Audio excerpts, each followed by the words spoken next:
Welcome to The Clockmaker's Secret, a tale of time, fate, and the power of living in the present. Time moves slowly in the quiet village of Eldon Brook. Nestled in the heart of the town stood a small workshop, a place unlike any other. Inside, an old clockmaker spent his days surrounded by ticking gears and swinging pendulums, each second measured with precision.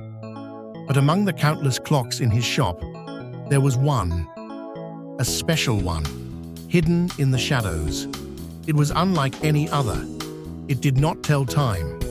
Instead, it revealed a person's most important moment in life. No one knew where the clock came from or how it worked, and yet those who had dared to glimpse their fate had never been the same again. One crisp autumn afternoon, a young boy wandered into the shop, his eyes filled with curiosity.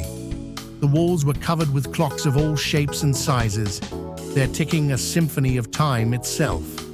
But one clock stood out to him, the one hidden in the corner, its golden face glowing faintly, as if whispering a secret only he could hear.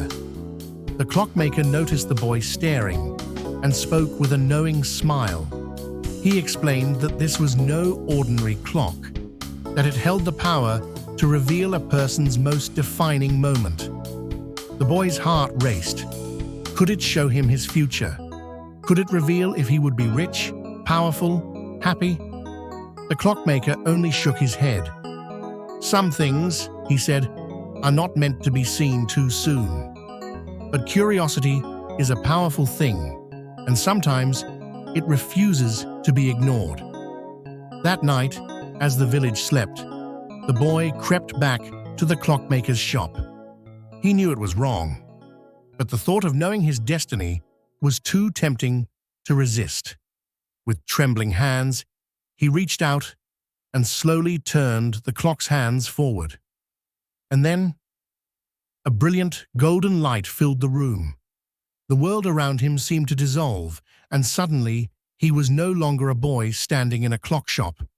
He was somewhere else, somewhere far away, somewhere in the future. Before him sat an old man, hunched, weary, alone. His hair was grey, his hands weak. Surrounding him were hundreds of clocks, all ticking, ticking, ticking. But his eyes, his tired, sorrowful eyes, were filled with regret. Tick, tock, tick, tock. The sound echoed endlessly. The boy's heart pounded as he realized the truth.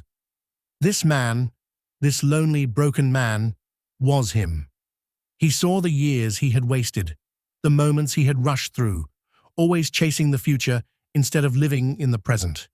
He had spent his life watching the clock, planning what came next, never stopping to cherish what he already had. Until one day, there was nothing left to chase. Panic rose in the boy's chest. This couldn't be real. This couldn't be his fate. And then, just as suddenly as it had appeared, the vision shattered. The boy gasped and stumbled backward.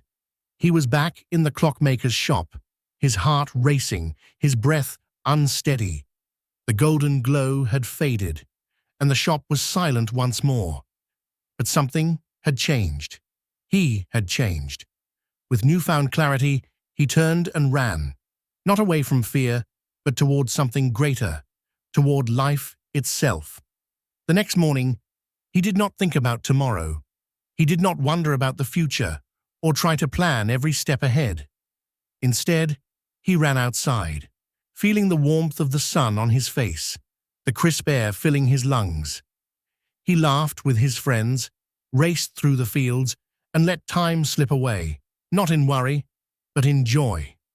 And from his shop, the clockmaker watched, a knowing smile on his face.